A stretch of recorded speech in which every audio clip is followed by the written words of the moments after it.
Welcome to the Sales Lab. Can you give us a very concrete example of what that problem-solving process looks like, right? Maybe don't mention the name of the company, but a company was experiencing this, what the challenge was, how you brought the solution to bear, just kind of from start to finish. Yeah, absolutely. So for us, our discovery part of the process is very important.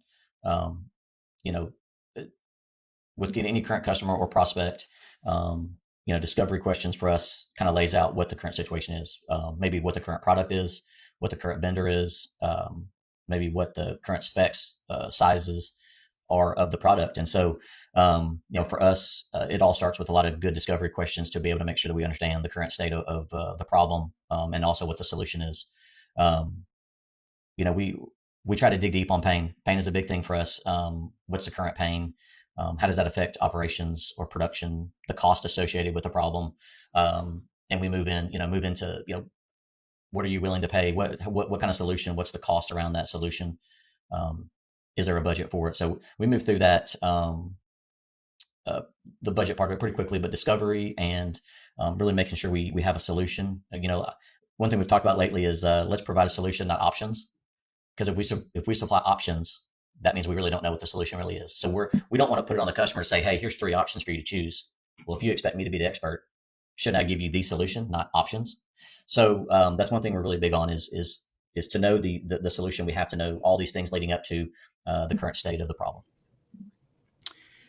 That's interesting. Well, and I think there's probably a lot of marketing history and research, and that would say, okay, good, better, best option, having some sort of a menu. Okay, if they don't want to buy this one, then you can push it, you can drop down a level and you can still get something out of it.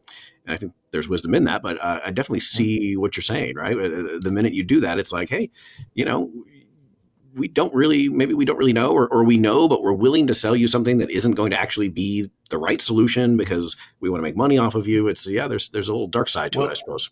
to your point, talking about a specific instance, we had a customer in a distribution center, and so a challenge in a distribution center for conveyor belting.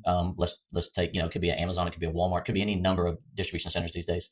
One of the most challenging applications is a very light box. So in this case, it was a phone case. So just a phone case for your iPhone, for your Android. That box doesn't weigh much, and so when you're going up an incline or down a decline, that box, because there's not much grip, will slide. And so there's a challenge in conveying it from packaging to shipping area. So had a customer that let us know they're having a problem. We go on site, we look at the application, we take measurements, we look at their current belt that they're using. We're talking about the problems, the boxes or the sizes and weights that they're having trouble moving.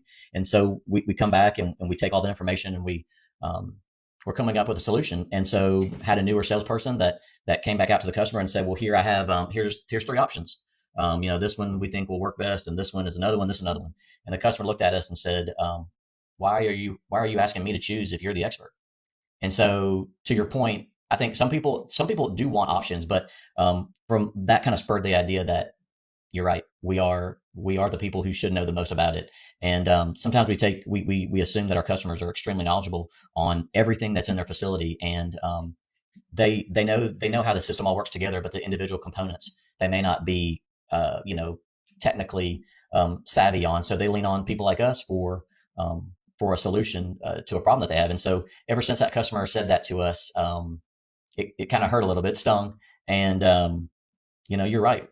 This is what you should be using. This is exactly what we think will solve your problem. And it did. And he was happy. But ever since then, if we ask the questions on the front end, we sell a lot of import and domestic product. The big difference on those 2 things is that domestically made items are more expensive than import items sometimes, not all the time. So, if we ask questions around budget for a product, are you okay with paying more for a domestic product? Maybe it's higher quality. Or maybe it's not an application that really needs a really high quality domestically made product. Maybe they're very, very price conscious on this product. And so when we ask those questions on the front end, we can zero in on where they want to be cost wise and to make sure it does fit in their budget. So if we can do that on the front end, the solution we give fits within where we know their bracket of paying for that product would be.